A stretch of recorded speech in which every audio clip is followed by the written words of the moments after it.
ब्राह्मणों के लिए लिखा है गर्भस्य अष्टमे गर्भे ब्राह्मणों उपनयेत। गर्भ से 8वें वर्ष में जो है ब्राह्मण का उपनयन हो जाना चाहिए। क्षत्रिय का उपनयन जो है वो गर्भ से 10वें वर्ष हो जाना चाहिए। वैश्य वर्ण का उपनयन गर्भ से 12वें वर्ष हो जाना चाहिए। अगर इतना न हो सके तो 16 वर्ष की अवस्था से पहले यज्ञोपवीत हो जाना चाहिए, तीनों वर्षों। उसके बाद फिर वो यज्ञोपवीत का अधिकारी नहीं रहता। और यदि वो उसके बाद उसका ज्ञान जागृत हो जाए, ये भी तो हो सकता है कि 20 साल के बाद हमें किसी से ज्ञान मिले कि यज्ञोपवीत करना था पर कैसे किया जाए। उसके लिए एक प्राग्योष्म नाम का यज्ञ होता है, उस यज्ञ को किया जाता है, उसमें प्रायश्चित होता है और प्रायश्चित पश्चात वो किसी भी अवस्था में यज्ञोपवीत धारण कर सकता है। अथवा हमारे बड़े गुरुजनों ने ये विधान भी बताया है कि जब प्राग्योष्म यज्ञ का खर्चा कोई नहीं उठा सकता, इतना कोई नहीं कर सकता है, तो यदि वो चाहता है कि 16 वर्ष से आगे हमारी आयु निकल गई और फिर भी हम यज्ञोपवीत कराना चाहते हैं, तो जितनी 16 वर्ष से आगे उनकी आयु निकल गई है, मान लो 10 वर्ष ज्यादा हो गई, 12 वर्ष ज्यादा हो गई या 5 वर्ष ज्यादा हो गई, तो अपनी संध्या गायत्री से अलग उसे उतने लाख गायत्री का जप करके भी उसका प्रायश्चित हो जाता। ऐसा नहीं था। इतनी विधि से यज्ञोपवीत संस्कार हो और नित्य गायत्री 3 दिन से ज्यादा यदि यज्ञोपवीतधारी गायत्री और संध्या का त्याग करता है, उसका यज्ञोपवीत भागा मात्र रह जाता है, वो किसी काम का नहीं। जैसे मोबाइल फोन से सिम कार्ड भी हटा दो, मेमोरी कार्ड भी हटा दो और इंटरनेट भी हटा दो, सब कुछ हटा दो, किस काम का रहे, बैटरी भी हटा दो, तो खाली दिखेगा तो कि मोबाइल फोन का काम नहीं करता। 3 दिन से ज्यादा कोई है तो 3 दिन के बाद उसका यज्ञोपवीत दोबारा करने का विधान हो जाता है, फिर दोबारा करना पड़ेगा। इतना कठिन प्रोग्राम है, सामान्य है। इतना कोई करे तो वो व्यक्ति वेद को पढ़ने और पढ़ने का अधिकारी, वेद पढ़ने पढ़ाने का सुनने का सरदार तो है कठिन काम की, सामान्य किसी की बस की बात नहीं। हमारे वेद व्यासी महाराज अथवा भगवान ने ही उसी समय संपूर्ण वेदों का भाष्य के रूप में पुराणों को लिखा है। जो वेद में है उसी को सरल भाषा में कथानक करके उसी ज्ञान को, उसी व्यवस्था को, उसी विधि विधान को पुराणों के रूप में अवतरित किया। और उसमें अब ये विधान नहीं है कि कौन पढ़ सकता है कौन नहीं पढ़ सकता, कौन सुन सकता है कौन नहीं सुन सकता, सब सुन सकते हैं। हाँ, उसमें भी फिर विधान है, उसका वाचन भी वही कर सकता है जो वैदिक सदाचार संपन्न है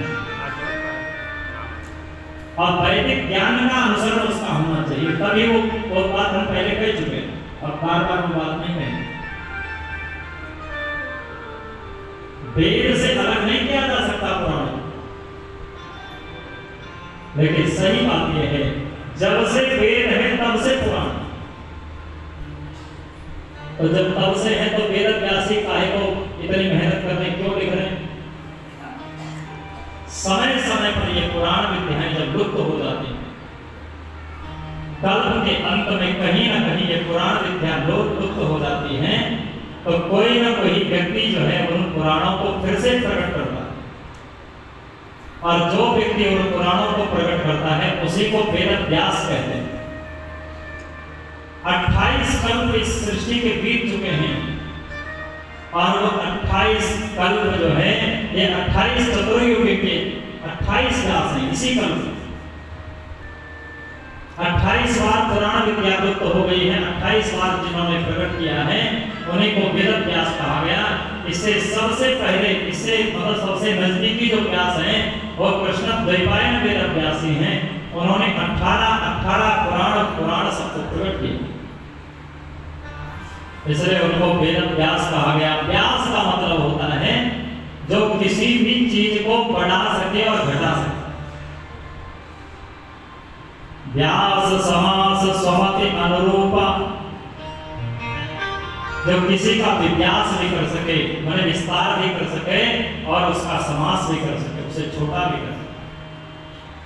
कई वेदों के ज्ञान ऐसे हैं जो वेद में बहुत विस्तार से और पुराणों में वही ज्ञान बिल्कुल संक्षेप में दे दिया, और कई वैदिक ज्ञान ऐसे हैं जो वेदों में तो थोड़ा सा प्रकाश है और पुराणों में उसका विस्तार कर दिया है, क्योंकि व्यास का काम वही।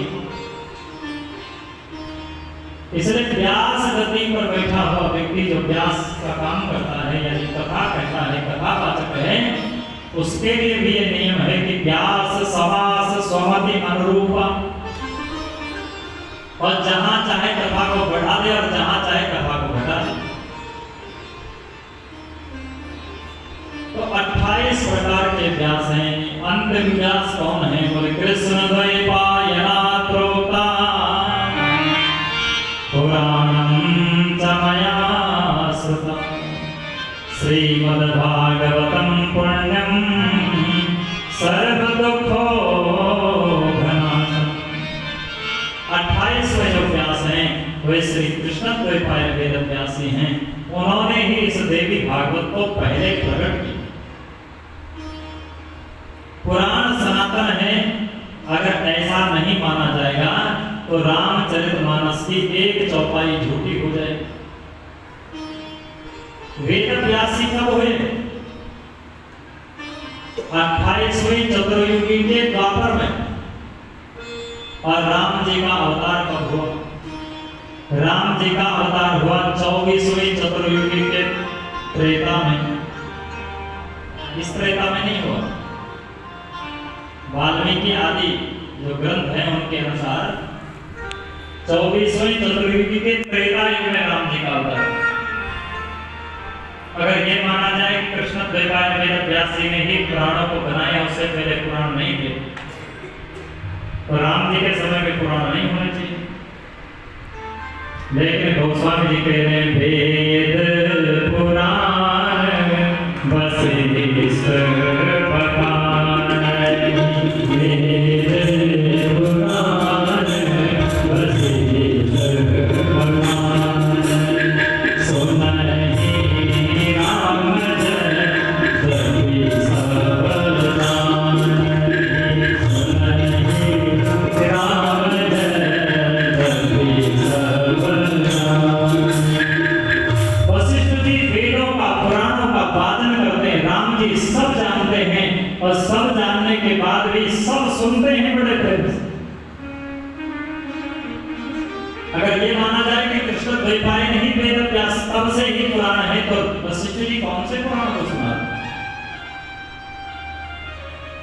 इसलिए वेद व्यासी रचयिता नहीं है, वह प्रकट करता है।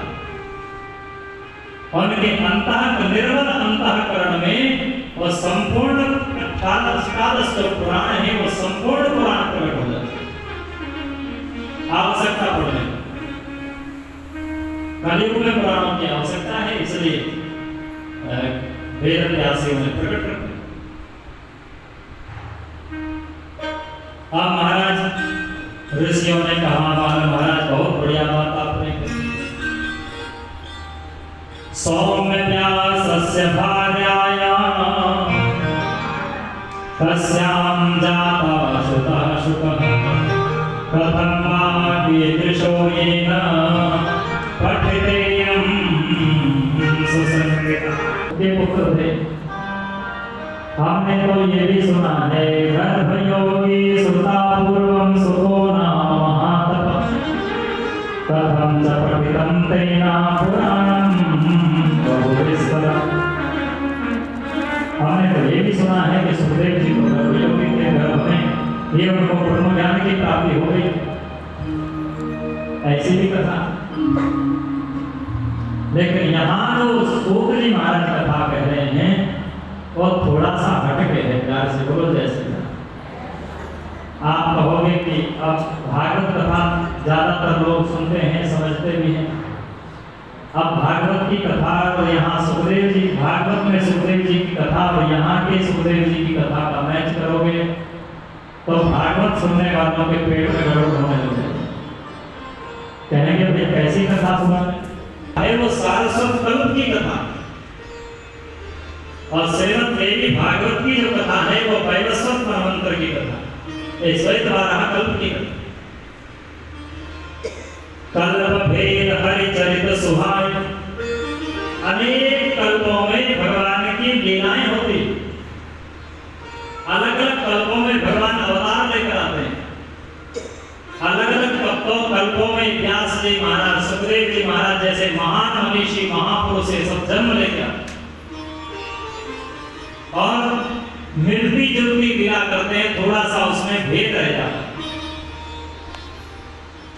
जैसे महाभारत में क्या चर्चा है, अंत में जो है पांडवों ने राजगद्दी राजा परीक्षित को दी और स्वयं हिमालय की ओर चल दिए और हिमालय में जाकर के एक एक ने पहले अपने शरीर को समाप्त किया, एक एक का समय शरीर समाप्त हो गया। प्रचलित है कथा, सब जानते हैं। अंत में युधिष्ठिर महाराज रह गए। युधिष्ठिर महाराज जो शरीर जो है वो स्वर्गलोक में चले गए। युधिष्ठिर महाराज जो है वो सशरीर स्वर्गलोक को चले गए। ये कथा किसकी है? महाभारत। और वही कथा श्रीमद् भागवत में पढ़ोगे तो श्रीमद् भागवत में लिखा है कि पांचों के पांचों पांडव प्रभासक क्षेत्र में गए और वहां जाकर के उन्होंने भगवान का भजन किया और अंत में पांचों पांडवों ने भगवान के लोक को प्राप्त किया। किसकी बात सच माने? जिस कल्प की कथा महाभारत में लिखी है उस कल्प में पांडव जो है वो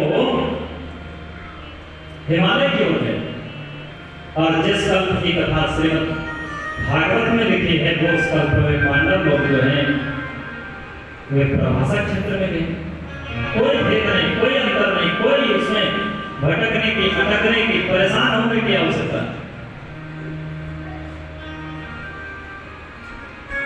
तो हमने तो सुना है कि श्री सुखदेव जी महाराज गर्भयोगी थे।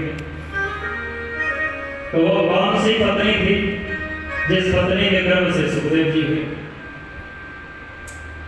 कौशिकी संहिता के अनुसार श्री वेदव्यास जी महाराज सपत्नी हैं, उनकी पत्नी है और उनका नाम है कृतिका और में बैठी हुई। ये सारी जो घटनाएं होती हैं ये सब दैव योग से होती है, माया की कृपा से होती है, शक्ति की कृपा से होती है। भगवत माया, भगवान की वो माया ही उसे संचालित करती है। तीन प्रकार की माया है ब्रह्म की। कौन कौन है? उसी को हम महालक्ष्मी, महाकाली आदि आदि आदि आदि नामों से समझा। लेकिन वो तीन मुख्यतः तीन प्रकार की।